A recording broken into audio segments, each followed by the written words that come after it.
One day in 1922, near Broken Hill, southern Rhodesia, now Zimbabwe, a skull was found. When it came to the attention of the British Museum, the curators were pleased. It was, in fact, a Neanderthal skull, and Neanderthal bones did not exactly come 10 a penny. But the Broken Hill skull was special for other reasons. On the left side of the cranium was a small, perfectly round hole. At first it was assumed that it had been made by a spear, or other sharp implement, but further investigation proved that this had not been the case. When a skull is struck by a relatively low-velocity projectile such as an arrow, or spear, it produces what are known as radial cracks or striations, that is, minute hairline fractures running away from the place of impact. As there were no radial fractures on the Neanderthal skull, it was unanimously concluded that the projectile must have had a far greater velocity than an arrow or spear. But what? Another mystery was that the right side of the cranium had, in the words of one anthropologist, been blown away. Further research also proved that the right side of the cranium had been blown away from the inside out. In short, whatever had hit the Broken Hill Neanderthal on the left side of his head had passed through it with such force that it had caused the right side to explode. Researcher René Norbergen, who investigated the mystery in his excellent book Secrets of the Lost Races, commented, "This same feature is seen in modern victims of head wounds received from shots from a high-powered rifle."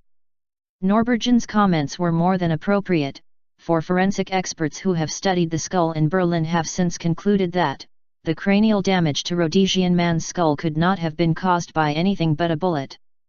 Compounding the mystery further is the fact that the skull of an ancient aurochs, an extinct type of bison, was found in Russia by the Lena River. It, too, had been shot in the head, thousands of years previously, but had survived for some time, as the bullet hole had calcified. This sensational discovery came to the attention of Professor Konstantin Flerov, curator of Moscow's Paleontological Museum of the USSR, who promptly put the skull on display.